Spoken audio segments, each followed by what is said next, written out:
الحمد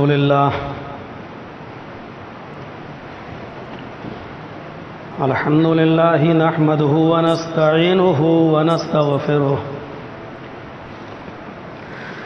ونعوذ بالله من شرور أنفسنا ومن سيئات أعمالنا من يهده الله فلا مضل له ومن يضلله فلا هادي له وأشهد أن لا إله إلا الله وحده لا شريك له وأشهد أن محمدا عبده ورسوله أما بعد فإن خير الحديث كتاب الله وخير الهدي هدي محمد صلى الله عليه وسلم وشر الأمور محدثاتها وكل محدثة بدعة وكل بدعة ضلالة وكل ضلالة في النار. أعوذ بالله من الشيطان الرجيم. بسم الله الرحمن الرحيم. يا أيها الذين آمنوا لا تلهكم أموالكم ولا أولادكم عن ذكر الله ومن يفعل ذلك فأولئك هم الخاسرون. رب اشرح لي صدري ويسر لي أمري واحلل عقدة من لساني يفقهوا قولي. حاضرین جمعہ،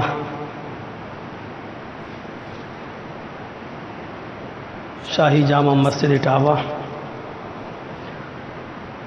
اللہ رب العالمین کا شکر اور احسان ہے کہ اس نے ہمیں اور آپ کو یہ جمعہ کا دن نصیب فرمایا اور اس شاہی مسجد کے اندر ایک ساتھ جمع ہونے کی توفیق بخشی، قرآن و حدیث کی چند باتیں سننے کا بھی موقع عطا فرمایا. اللہ سے دعا ہے کہ الہ العالمین سننے سے زیادہ اس پر عمل کرنے کی توفیق عطا فرما. قرآن کریم کی سورہ منافقون سے میں نے اس کے دوسرے رکوع کی ایک آیت کی تلاوت کی ہے. اللہ رب العالمین نے ہمیں آگاہ کیا ہے کہ تمہاری زندگی میں دو فتنے بہت بڑے ہیں جو تمہاری اخروی زندگی کو، جو تمہاری مرنے کے بعد والی زندگی کو نقصان پہنچا سکتے ہیں. اگر ان دو بڑے فتنوں سے تم باخبر ہو گئے اور ہوشیار رہے تو تم اپنی آخرت کو کامیاب بنا لو گے. اور اگر ان دونوں فتنوں کی محبت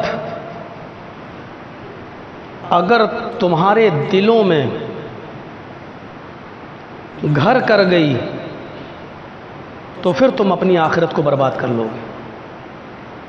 وہ دو فتنے کیا ہیں اس کو اللہ رب العالمین نے بیان کیا ہے. یا ایھا الذین آمنوا لا تلہکم اموالکم ولا اولادکم عن ذکر اللہ. اے ایمانوں والو، اے مسلمانوں، کہیں تمہیں تمہارے مال اور کہیں تمہیں تمہاری اولادیں تم کو اللہ کے ذکر سے غافل نہ کر دیں. یہ دو چیزوں کی طرف اشارہ کیا ہے کیونکہ ان دونوں چیزوں کی محبت میں انسان جکڑا ہوا ہے. اور میں نے لفظ انسان اس لیے استعمال کیا ہے کہ اس میں صرف مسلمان ہی نہیں بلکہ ہر انسان اس میں جکڑا ہوا ہے. امیر بھی، غریب بھی، چھوٹا بھی، بڑا بھی، عالم بھی، حافظ بھی، حاجی بھی، نمازی بھی اور دنیا دار بھی، کوئی ان دو فتنوں سے محفوظ نہیں ہے۔ لا تلہکم اموالکم ولا اولادکم عن ذکر اللہ، اے ایمانو والو، تمہیں تمہارے مال اور تمہیں تمہاری اولادیں یہ تمہیں اللہ کے ذکر سے غافل نہ کر دیں۔ مطلب بالکل صاف ہے کہ اگر اللہ کے ذکر سے، نماز اور روزے سے، حج اور زکوٰۃ سے، اور اللہ کے ذکر و اذکار کی جتنی بھی قسمیں ہو سکتی ہیں ان سے اگر سب سے زیادہ ہمیں غافل اگر کوئی چیز کرتی ہے تو وہ ہمارا مال اور ہماری اولادیں۔ بیٹے کی محبت میں ہم اللہ کے ذکر و اذکار کو فراموش کر دیتے ہیں، مال و دولت کی محبت میں، کاروبار کی محبت میں، بزنس کی محبت میں ہم اللہ کی عبادت کو فراموش کر دیتے ہیں۔ قرآن کریم ہمیں، اللہ تعالی ہمیں ان دونوں فتنوں سے آگاہ کر رہا ہے، اور پھر آگے کہتا ہے کہ وَمَن يَفْعَلْ ذَلِكَ فَأُولَئِكَ هُمُ الْخَاسِرُونَ، اور جو ایسا کرے گا مال و دولت کی محبت میں، اولاد کی محبت میں، جو اللہ کے ذکر سے غافل ہو جائے گا وہ اللہ کا کچھ نہیں بگاڑے گا بلکہ وہ خود نقصان اٹھانے والوں میں سے ہوگا۔ فَأُولَئِكَ هُمُ الْخَاسِرُونَ، یہی وہ لوگ ہیں جو نقصان اٹھانے والوں میں سے ہیں۔ نبی اکرم صلی اللہ علیہ وسلم کے بیٹے کی 1.5 سال کے بچے کی روح نکل چکی ہے جس کا نام ابراہیم ہے، لیکن اولاد کی محبت ہے نبی اکرم کو، لیکن اس محبت میں وہ اللہ کے ذکر کو فراموش نہیں کر رہے ہیں۔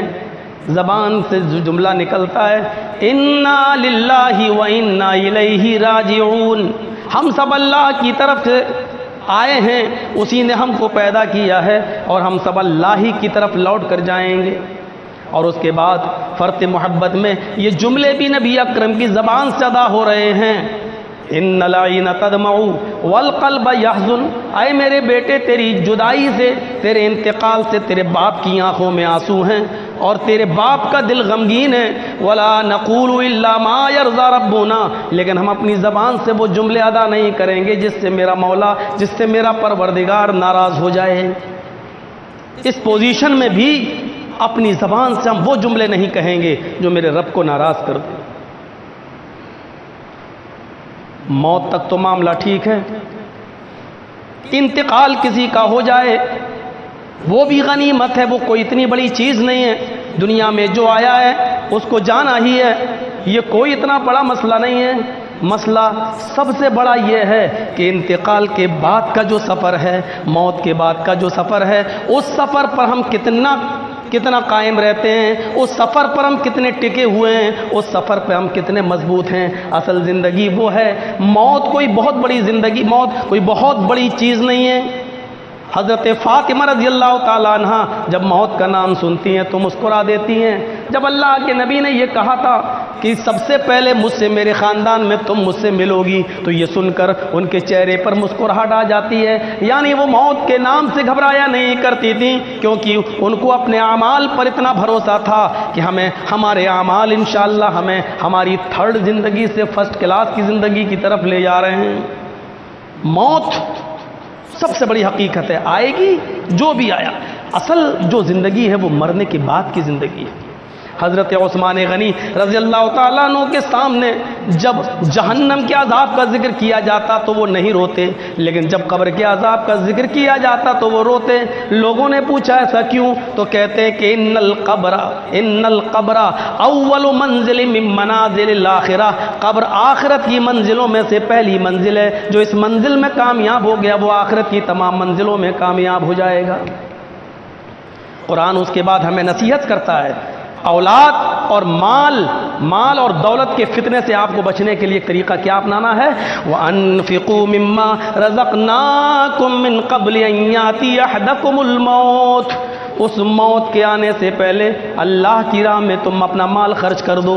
جو مال اللہ نے تمہیں دیا ہے، اگر اس کی محبت تمہارے دلوں میں گھر نہیں کی ہوئی ہے تو اس مال کو اللہ کی راہ میں خرچ کر دو، اس موت کے آنے سے پہلے۔ جب تمہارے اوپر موت کا فرشتہ سوار ہو جائے، جب تمہارے حلق پر موت کا فرشتہ آ جائے، جب تمہارے سینے پر سوار ہو کر تمہاری روح نکالنے لگے، تمہاری روح نکالنے لگے، اس وقت تمہاری زبان سے جو جملے نکلیں گے وہ جملے یہ ہوں گے، لولا اخرتنی الی اجل قریب، اے اللہ مجھے تھوڑی سی مہلت دے دے، اللہ مجھے تھوڑا سا وقت دے دے، اللہ مجھے گھنٹے 2 گھنٹے کا ٹائم دے دے، اللہ مجھے 1-2 دن کی مہلت دے دے، اللہ مجھے 1-2 سال کا وقت دے دے۔ تمہاری زبان سے یہ جملے نکلیں اور اس وقت تم کیا کہو گے؟ فاصدق واکن من الصالحین، اے اللہ میں وعدہ کرتا ہوں کہ صدقہ اور خیرات کر کے میں نیک لوگوں میں سے بن جاؤں گا، میں نیک لوگوں میں سے ہو جاؤں گا۔ آج میں آپ کو قرآن کی اس آیت سے ایک نیا پوائنٹ بتانے کی کوشش کروں گا۔ مرتے وقت انسان کی تمنا یہ نہیں ہوتی ہے اے اللہ مجھے تھوڑی سی مہلت دے دے کہ میں 2 رکعت نماز پڑھ لوں، اللہ مجھے تھوڑی سی مہلت دے دے کہ میں 1-2 نفلی روزہ رکھ کر تجھے راضی کر لوں، اللہ مجھے تھوڑی سی مہلت دے دے کہ میں توبہ اور استغفار کر لوں اور تجھے راضی کر لوں۔ مرتے وقت انسان کی یہ تمنا نہیں ہوگی۔ جب موت کا فرشتہ اس کے سینے پر سوار ہو کر اس کی روح کو نکالے گا تو اس وقت اس کی تمنا یہ ہوگی فَأَصَّدَّقَ وَأَكُن مِّنَ الصَّالِحِينَ، اللہ مجھے تھوڑی سی مہلت دے دے، جس مال و دولت کی محبت نے مجھے تیری راہ میں خرچ کرنے، غریبوں مسکینوں اور یتیموں اور فقیروں کا حق مارنے پر مجھے مجبور کیا، جس مال و دولت کی محبت نے مجھے ذکر و اذکار سے روکا، اے اللہ میں وعدہ کرتا ہوں کہ وہی صدقہ و خیرات کرنے کے لیے میں تیار ہوں، میں اپنا سارا کا سارا مال تیری راہ میں دینے کے لیے تیار ہوں۔ میرے بھائیوں، مرنے سے پہلے انسان کی آرزو یہ بتلا رہی ہے کہ انسان مرنے سے پہلے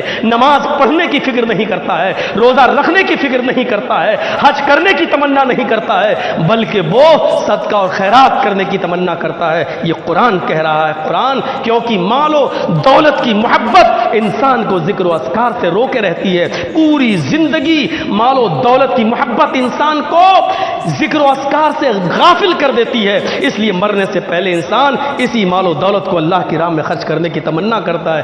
لیکن اللہ لالچی نہیں ہے، اب کوئی ضرورت نہیں ہے، موت کو تو نے اپنی آنکھوں سے دیکھ لیا، موت کے فرشتے کو تو نے اپنی آنکھوں سے دیکھ لیا، جنت و جہنم کا انجام تو نے اپنی آنکھوں سے دیکھ لیا کہ تیرا انجام جنت ہے یا جہنم۔ اب تو اس انجام کو دیکھنے کے بعد اگر صدقہ و خیرات کر رہا ہے تو کون سی بڑی بات ہے؟ نہیں، اب تجھے کوئی بھی مہلت نہیں ملے گی۔ یہ مہلت تو اس وقت تھی جب تم زندہ تھے، جب میں نے 70-80 سال کی زندگی دی تھی۔ اب تم نے اپنے انجام کو اپنی آنکھوں سے دیکھ لیا کہ تم مرنے کے بعد جنت میں جاؤ گے یا جہنم میں۔ اب تم خرچ کر رہے ہو، اب تمہارا یہ خرچ کرنا کام نہیں آئے گا۔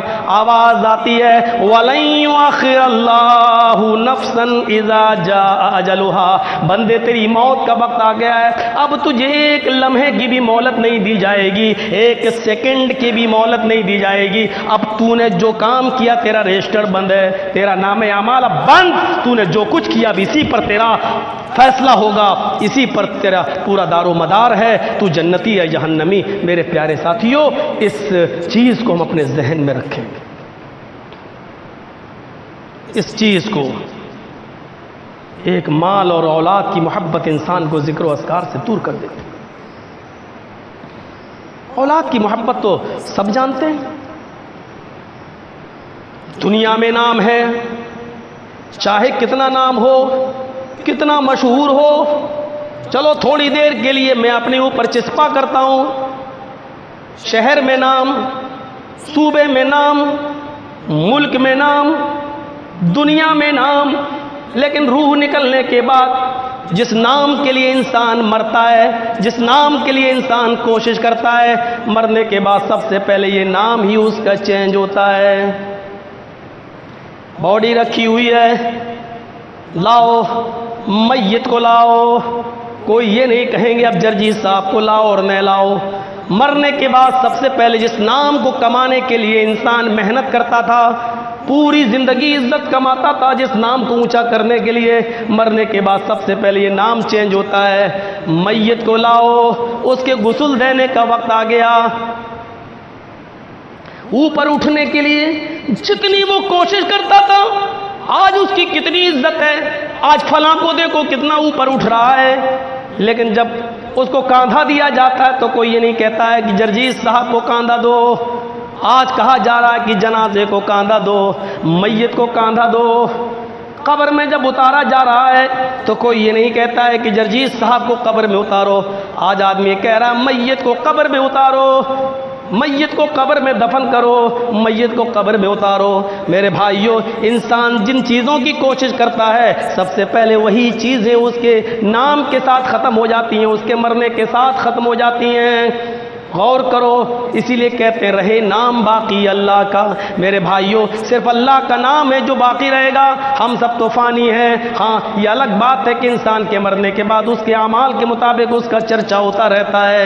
آج بھی اتنے بڑے بڑے بزرگ ہستیاں جو ہمارے دلوں میں زندہ ہیں جبکہ وہ ہماری زندگی میں زندہ نہیں ہیں، لیکن آج ہم ان کو جو نام لیتے ہیں ان کے اعمال کی وجہ سے ان کے ذکر آج بھی ہو رہے ہیں۔ وہ دیکھو اللہ کا نیک بندہ، وہ دیکھو اللہ کا نیک بندہ، صحابہ کرام جو آج ہماری زندگی میں نہیں، لیکن میرے بھائیو آج ان کا ذکر کیوں ہوتا ہے؟ کیونکہ انہوں نے اللہ کو خوش کر لیا، اور اللہ رب العالمین نے جن کے بارے میں فرمایا رضی اللہ عنہم ورضوا عنہ، اللہ ان سے راضی ہو گیا، یہ اللہ سے راضی ہو گئے۔ میری تقریر کا اور میرے خطبے کا مقصد بالکل یہ نہیں ہے کہ اپنی اولاد کو چھوڑ دو، میرا مقصد بالکل یہ نہیں ہے کہ مال و دولت سے بالکل سب کو دوش ہو جاؤ۔ میرا مطلب یہ ہے کہ مال و دولت کی اور اولاد کی محبت اتنی غالب نہ آنے پائے کہ آپ اللہ کے ذکر کو چھوڑ دو۔ مشین چل رہی ہے اور عصر کی اذان کا وقت ہے، اذان ہو رہی ہے، اب آپ یہ نہ کہو کہ 6 دن کے لاک ڈاؤن کے بعد، 1 مہینے کے لاک ڈاؤن کے بعد اب تو موقع ملا ہے، یا 2 دن بتی نہیں ملی تو آج بجلی ملی ہے، چلو تھوڑا سا اور بول لیتے ہیں، نماز ہم بعد میں پڑھ لیں گے۔ یہ آپ مت کہیے، اس کا مطلب یہ ہے کہ مال و دولت کی محبت آپ کو اللہ کے ذکر سے روک رہی ہے۔ اذان کی آواز آئے فوراً آپ اپنے کاروبار کو بند کریے، مسجد کی طرف دوڑیے، مسجد کی طرف چلیے اور اللہ کا ذکر کریے۔ بہتر ہے لاک ڈاؤن کے اس پیریڈ کے اندر ہم اپنے گھر میں وضو بنائیں، اور بہتر ہے کہ سنت اور نوافل کا اہتمام ہم اپنے گھروں میں کریں، تاکہ جب تک آپ مسجد میں پہنچیں فوراً فرض نماز پڑھیں اور وہاں سے نکلیں، اور نکلنے کے بعد جو باقی نمازیں ہیں وہ اپنے گھر پہ ادا کریں، کیونکہ اللہ کے رسول نے فرمایا لا تجعلوا البیوت المقابر، اپنے گھروں کو قبرستان مت بناؤ۔ گھروں کو قبرستان بنانے کا مطلب یہ ہے کہ قبرستان میں نماز نہیں پڑھی جاتی اور قرآن نہیں پڑھا جاتا، تو اپنے گھروں کو تم قبرستان مت بناؤ، یعنی اپنے گھروں میں نماز بھی پڑھو اور اپنے گھروں میں قرآن کی تلاوت بھی کرو۔ تو فرض نماز آپ مسجد میں پڑھیں اور سنت اور نوافل کا اہتمام آپ اپنے گھروں میں کریں، اور سنت اور نفل تو گھروں ہی میں پڑھنے کی چیز ہوتی ہے۔ آدمی تو اپنی سہولت کے لیے مسجد میں پڑھ لیتا ہے، ورنہ حق یہ ہے کہ سنتوں کو اور نوافل کو وہ اپنے گھر میں ادا کرے اور فرض نماز وہ مسجد میں پڑھنے کے لیے جائے۔ میرے پیارے ساتھیوں، ان چیزوں کا ہمیں خیال رکھنا چاہیے تاکہ مسجد میں بہت کم وقت لگے اور ہم جلدی سے مسجد کو خالی کر دیں۔ میں یہ نہیں کہہ رہا ہوں، میں جانتا ہوں کہ 5 آدمیوں کی انٹری ہے اس وقت، ابھی بھی لاک ڈاؤن کھلا نہیں ہے، وہ الگ بات ہے، لیکن پھر بھی ہم آپ کو روک نہیں سکتے ہیں۔ آپ آ رہے ہیں مسجد میں تو مسجد میں آنے والے کو ہم نہیں روک رہے ہیں، آئیے، لیکن کوشش یہ کریے کہ ہمیں کم سے کم وقت مسجد میں گزارنا پڑے اور زیادہ جلدی سے نکلیں۔ اور اماموں کو چاہیے، مسجد کے ذمہ داروں کو چاہیے کہ وہ چھوٹی چھوٹی صورتیں پڑھا کر جلدی سے نماز کو مختصر کر کے جلدی سے نماز کو ختم کریں، تاکہ نماز بھی ہوتی رہے اور ہم قانون کی نظروں میں بھی نہیں آئیں۔ ان چیزوں کا ہمیں خیال رکھنا چاہیے۔ تو مال و دولت کی محبت ہمارے دلوں میں گھر نہ کر جائے، ہم اللہ کے عذاب کے حقدار نہ بن جائیں۔ میرے بھائیوں، موت کی زندگی، موت کے بعد کی زندگی بڑی دشوار کن زندگی ہے، بڑی دشوار کن زندگی ہے، اس لیے اس زندگی کو کامیاب بنانا ہے۔ موت تو ایک شیشہ ہے، اس نے ہمیں چہرہ دکھا دیا ہے، ورنہ اصل معاملہ تو روح کے ساتھ ہے۔ ہم جس کو دفن کر رہے ہیں اصل چیز وہ نہیں ہے، وہ تو جسم ہے، وہ تو مٹی سے بنا ہے، مٹی میں مل جانا ہے۔ اصل چیز روح ہے، روح تو جب نکلی وہ نکل گئی، وہ چلی گئی علیین یا سجین کے اندر۔ حساب و کتاب اس روح سے ہوگا، باڈی سے نہیں ہوگا۔ باڈی کو تو بس ادب و احترام کے ساتھ ہم قبر میں رکھ دیتے ہیں تاکہ اس کی بے حرمتی نہ ہو۔ اصل چیز ہے روح، اور روح جو ایک بار نکل جاتی ہے وہ لوٹ کے دوبارہ نہیں آتی ہے۔ میرے بھائیوں، اللہ سے دعا کرو کہ اللہ تعالی ہماری روح کے ساتھ جن لوگوں کی روحیں نکل چکی اللہ ان کے ساتھ خیر کا معاملہ فرمائے۔ میرے بھائیوں، یہ دعا مانگتے رہو کہ اللہ جب تک تو ہمیں زندہ رکھے، اللہم احیینی ما کانت الحیات خیرا لی۔ نہیں دعا یاد ہے تو یہ دعا یاد کرو، اللہم احیینی ما کانت الحیات خیرا لی وتوفنی ما کانت الوفات خیرا لی، اے اللہ مجھے اس وقت تک زندہ رکھ جب تک زندگی میرے حق میں بہتر ہو، جب تک زندگی زندہ رہنا میرے لیے میرے حق میں بہتر ہو، اور اس وقت تو مجھے موت دے دے جب مرنا میرے لیے بہتر ہو، جب مرنا میرے لیے بہتر ہو۔ میرے بھائیوں، بہت سے لوگ اپنے آنن فانن جذبات میں کہہ دیتے ہیں اللہ مجھے چلتا پھرتا اٹھا لینا، اللہ مجھے رگڑتے ہوئے موت مت دینا، چارپائیوں پر رگڑ رگڑ کے ہم نہ مرے، چلتے پھرتے اٹھا لینا۔ یہ دعا بھی غلط ہے مانگنا، یہ دعا آپ نہیں مانگ سکتے ہو چلتے پھرتے اٹھا لینا۔ میرے بھائیوں، انسان دنیا میں جتنی تکلیف کے ساتھ زندگی گزارتا ہے یہ اور اس پہ صبر کرتا ہے تو یہ تکلیفیں بھی اس کے گناہوں کا کفارہ بنتی ہیں، یہ تکلیفیں بھی اس کے گناہوں کا کفارہ بنتی ہیں۔ اس لیے آپ یہ نہیں کہہ سکتے ہو کہ اللہ مجھے چلتا پھرتا اٹھا لے۔ کائنات میں سب سے زیادہ تکلیف انتقال کے وقت اگر کسی کو ہوئی تو جناب محمد رسول اللہ کو ہوئی۔ آپ اپنا ہاتھ پانی کے برتن میں ڈالتے تھے اور نکالتے تھے اور چہرے پہ ملتے تھے اور کہتے تھے اِنَّ لِلْمَوْتِ سَكَرَاتٍ اِنَّ لِلْمَوْتِ سَكَرَاتٍ، موت کے لیے بڑی پریشانیاں ہیں، موت کے لیے بڑی بے چینیاں ہیں، موت کے لیے بڑی سختیاں ہیں۔ یہ اللہ کے رسول کہتے تھے، اللہ کے نبی۔